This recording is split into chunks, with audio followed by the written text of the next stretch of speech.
Canada जाने वाले भारतीयों को बड़ा झटका मिला है। जी हां, आपको बता दें कि कनाडा ने अपने वीजा गाइडलाइंस में भारतीय जो कि कनाडा अक्सर जाते हैं उनके लिए कई कड़े बदलाव जो हैं वो किए गए हैं। इसके तहत आपको बता दें कि अब जो 10 साल का विजिटर वीजा भारतीयों को मिलता था, अब उसकी जो अवधि है, जो लिमिट है, उसे 10 सालों से घटाकर अब उसे सिर्फ और सिर्फ 1 महीने की कर दी गई है, जिसके बाद अब भारतीयों को बड़ा और कड़ा झटका जो है वो लगा है। इसी के साथ आपको जानकारी दे दें कि इससे पहले भी कई ऐसे प्रावधान हैं जो कि लाए गए थे, जिसके बाद आपको बता दें कि भारत और कनाडा के बीच कई जो इस तरीके के तनाव हैं वो काफ़ी समय से चल रहे हैं और इसके बीच अब कनाडा ने एक और जो है वो प्रावधान लाया गया है, जिसमें ये कहा गया कि जो 10 साल का विजिटर वीज़ा है उसकी अवधि को घटा दिया जाता है, जिसके बाद अब 10 साल से अवधि घटकर, ये लिमिट घटकर अब सिर्फ और सिर्फ 1 महीने की रह गई है। इसी के साथ आपको जानकारी दे दें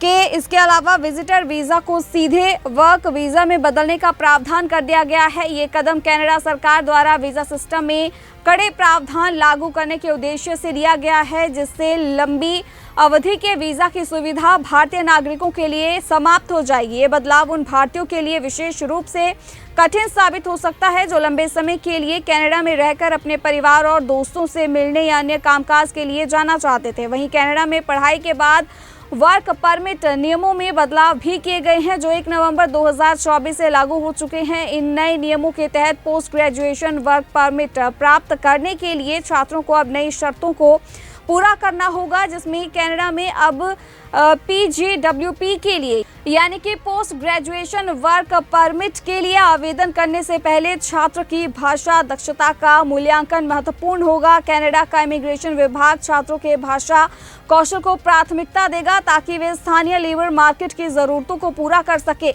अब ये भी देखा जाएगा कि छात्र ने किस विषय में पढ़ाई की है। जिन क्षेत्रों में कनाडा को कुशल कार्यबल की अधिक आवश्यकता है, उन विषयों को प्राथमिकता दी जाएगी। ये कदम कनाडा की अर्थव्यवस्था की आवश्यकताओं के अनुरूप कार्यबल को बनाए रखने के लिए उठाया गया है। हालांकि कुछ पुराने मानदंड अभी भी लागू रहेंगे। इनमें छात्रों को कनाडा में मान्यता प्राप्त शैक्षणिक संस्थान से पढ़ाई पूरी करना, कोर्स की न्यूनतम अवधि पूरी करना और वर्क परमिट के लिए निर्धारित अन्य शर्तें शामिल हैं। तो वहीं आपको बता दें कि कनाडा सरकार का उद्देश्य इन बदलावों के माध्यम से विदेशी छात्रों को एक ऐसा प्लेटफॉर्म प्रदान करना है जिससे वे कनाडा की लेबर मार्केट की मांगों के अनुरूप काम कर सके।